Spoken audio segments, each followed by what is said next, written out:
Ruang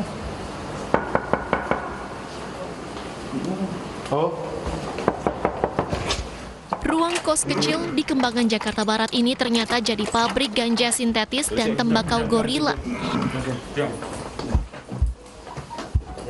Polisi mengamankan satu pemuda berikut barang bukti hampir 10 kg ganja kering dan tembakau gorila dan sejumlah alat produksinya.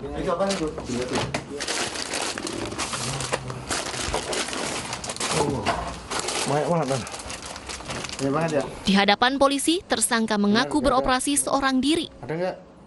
Sendiri, Pak. Itu. Benar ini? Iya, Pak. Temanmu siapa lagi selain kamu? Kamu ngeracik? Nggak mungkin kamu ngeracik itu sendiri. Hah? Sendiri, Pak. Itu banyaknya. Kamu ngeracik sendiri? Iya, Pak. Tapi polisi tak berhenti dan mengembangkan kasus ini ke tersangka lain. Di tempat kos, ya. Home industry. Dia merakit sendiri. Nanti di press release di ini aja, Bang, ya. Saya buru-buru soalnya, Bang, ya. Tembakau gorila? Iya, tembakau gorila. Setidaknya 3 pemuda lain berhasil diamankan dari lokasi berbeda. Dari pengakuan tersangka, mereka telah beroperasi 2 tahun dan menjual ganja sintetis dan tembakau gorila melalui media sosial. Dugaan kudeta Partai Demokrat semakin memanas. Kabar terakhir, KLB untuk menggulingkan AHY akan digelar di Sibolangit, Sumatera Utara akhir pekan ini. Saya sangat yakin bahwa yang dilakukan Muldoko adalah di luar pengetahuan Presiden Jokowi. Presiden ke-6 Susilo Bambang Yudhoyono akhirnya turun gunung terkait isu kudeta yang menerpa Partai Demokrat. Sebagai pihak yang menjadi kambing hitam, Kepala Kantor Staf Presiden sekaligus Panglima TNI era SBY, Muldoko juga tak tinggal diam. Begitu Pasalnya, dapat poin. dalam keterangan terbaru, SBY selaku Ketua Majelis Tinggi Partai Demokrat bahkan menyebut jelas nama Muldoko. Secara pribadi, saya sangat yakin bahwa yang dilakukan Muldoko adalah di luar pengetahuan Presiden Jokowi. Saya juga yakin bahwa Presiden Jokowi memiliki integritas yang jauh berbeda dengan perilaku pembantu dekatnya itu. Informasi macam apa yang diperoleh Partai Demokrat meyakini bahwa KLB akan digelar akhir pekan ini? Saya sudah bersama dengan Pak Herman Hairon, Ketua Bidang Organisasi dan Kaderisasi Partai Demokrat. Pak Herman, selamat malam. Halo Pak Herman. Informasi apa yang diperoleh Partai Demokrat sehingga meyakini bahwa akan ada KLB di akhir pekan ini?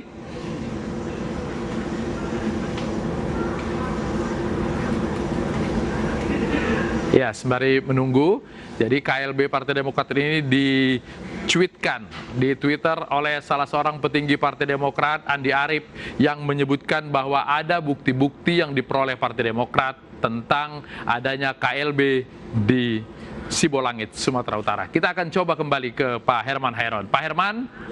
Ya. Selamat malam Pak Herman. Selamat malam. Iya. Bukti-bukti apa yang diperoleh oleh Partai Demokrat yang meyakini bahwa KLB akan segera digelar? Pertama perlu saya luruskan ya, Dewan Pimpinan Pusat Partai Demokrat tidak pernah mengadakan KLB. Jadi tidak ada KLB. Kalau kemudian ada pertemuan yang dilakukan oleh GPKPD, tentu itu adalah pertemuan yang kalau diarahkan ke KLB-KLB-an itu adalah ilegal dan inkonstitusional. Nah sehingga ini perlu kami luruskan karena di dalam ADART, KLB itu dilaksanakan oleh Dewan Pimpinan Pusat Partai Demokrat. Oke. Gitu. Jadi kita sebut namanya KLB ilegal. KLB ilegal. Oke. Ya. Yakin sekali kelihatannya Partai Demokrat bahwa ada sekelompok orang yang ingin melakukan KLB ilegal itu. Apa bukti yang diperoleh? Pertama, sudah jelas bahwa di salah satu hotel di Sibolangit, di situ sudah di-book dan tentu sudah disediakan sejumlah kamar. Dan kami juga sudah mendapatkan manifest terhadap beberapa daerah yang akan mengirimkan utusan bukan pemilik suara. Jadi utusan bukan pemilik suara yang tentu kalau tadi saya katakan bahwa prasyarat pelaksanaan KLB itu adalah Dewan Pimpinan Pusat Partai Demokrat. Yang kedua, nanti dihadiri boleh saja, mungkin bukan oleh pemilik suara. Jadi saya kira ini menambah terhadap ketidaklegalan pelaksanaan yang mereka anggap itu adalah sebuah KLB gitu. Oke. Tadi Pak Herman menyebut bahwa ini adalah KLB-KLB-an atau KLB ilegal. Apakah ada syarat-syarat tertentu yang tidak dipenuhi oleh para anggota Partai Demokrat tersebut untuk mengadakan KLB? Ya, pertama tadi saya katakan, KLB itu dilaksanakan oleh Dewan Pimpinan Pusat Partai Demokrat. Yang kedua, diusulkan oleh Majelis Tinggi Partai atau diusulkan oleh 2/3 jumlah suara Dewan Pimpinan Daerah, kemudian separuh dari jumlah Dewan Pimpinan Cabang seluruh Indonesia. Ini adalah prasyarat mutlak dilaksanakannya KLB. Sehingga kalau kemudian KLB atau pertemuan-pertemuan yang mereka anggap itu sebagai KLB atau saya sebut KLB ilegal, berarti tidak memenuhi syarat-syarat tersebut. Dan bahkan kalau 2/3 permohonan itu sudah dipenuhi atau separuh jumlah DPC, maka harus ada persetujuan dari Ketua Majelis Tinggi. Saya kira ini prasyarat dan ADART yang sudah ditetapkan oleh pemilik suara. Dan ini sah sudah melalui persetujuan Kementerian Hukum dan HAM. Persetujuan Ketua Majelis Tinggi Partai itu merupakan syarat mutlak yang diatur oleh ADART? Oh iya, diatur oleh ADART. Bahkan di dalam AD, ya, di dalam AD diusulkan, bisa dapat diusulkan oleh Majelis Tinggi, di dalam ART bahkan mendapatkan persetujuan dari Ketua Majelis Tinggi. Oke.